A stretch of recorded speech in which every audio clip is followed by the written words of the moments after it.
Indian Muslims کے لیے جو امام خمینی کی نظر ہے وہ میں بہت ہی خلاصے میں آپ کے سامنے بیان کرتا ہوں. امام خمینی کہتے ہیں کسی بھی قوم کے ریولیوشن کے لیے 3 یونٹی کا ہونا ضروری. کہا پہلی یونٹی ہے یونٹی آف لیڈرشپ. جب تک مسلمان اپنے خود کے لیڈرز نہیں کریٹ کریں گے اور جب تک وہ اپنی لیڈرشپ کو اسٹرانگ نہیں کریں گے، جب تک وہ اس کے اور اس کے سہارے پہ زندہ رہیں گے، اس کو ہرا دو، اس کو جتا دو، اس کو ہرا دو، اس کو جتا دو، جب تک ہم صرف ٹول کی طرح یوز کیے جائیں گے.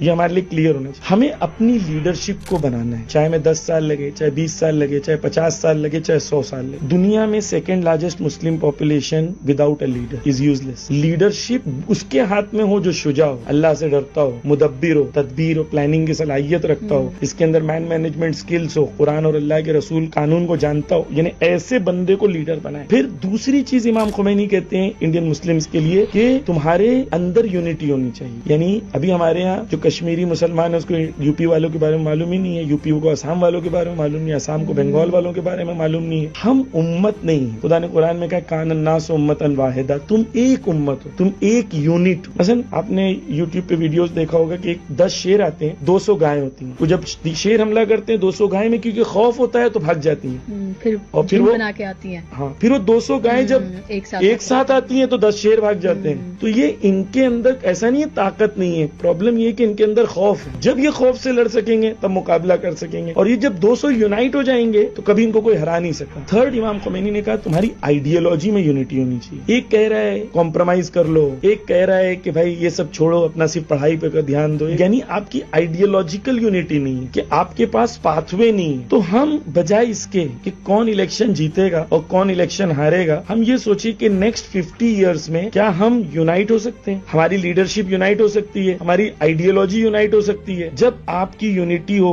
آپ کی لیڈرشپ اور آپ کی آئیڈیالوجی یونائٹڈ ہو تو آپ ہر الیکشن میں اپنی بات مضبوطی سے رکھ سکتے ہیں. لیکن آپ اگر یونائٹڈ نہیں ہو، آپ کے پاس ریزسٹنس کی آئیڈیالوجی نہیں ہے تو کیا ہوگا؟ دیکھیں پچھلے الیکشن میں سماجوادی پارٹی ہے، کانگریس ہے، ٹی ایم سی ہے، یہ جتنی بھی ایسی پارٹیز ہیں جو مسلمز کے فیور میں، انہوں نے تقریباً، میرے ایگزیکٹ فگر ذہن میں نہیں ہے لیکن کینڈیڈیچر کو ڈراپ کیا. کیونکہ ان کو پتا ہے تو ان کے پاس چوائس ہی نہیں ہے، ہمیں ووٹ دیں گے. تو یعنی آپ کی اوقات یہ ہو گئی ہے کہ آپ کی کوئی اوقات نہیں ہے. کیوں؟ کیونکہ آپ کی سے نہیں ہے. آپ کی سے کیوں نہیں ہے؟ کیونکہ آپ کے پاس نہ یونٹی ہے، نہ آپ کے پاس لیڈرشپ ہے، نہ آپ کے پاس آئیڈیالوجی ہے. تو ریزسٹنس آپ کو یہ 3 چیز دیتا ہے. پورے مسلمان امت میں جو پرابلم ہے وہ یہی ہے کہ نہ ان کے پاس لیڈر ہے، نہ ان کے پاس یونٹی ہے، نہ ان کے پاس آئیڈیالوجی ہے. 3 پوائنٹس جو ہیں وہ قوم کو سکسیس دلاتی ہیں. ایران کیوں کامیاب ہے؟ کیونکہ ایران کی آئیڈیالوجی ریزسٹنس کی یونائٹڈ ہے، ان کا لیڈر ایک ہے اور ان کی پوری امت اپنے لیڈر کے پیچھے کھڑی.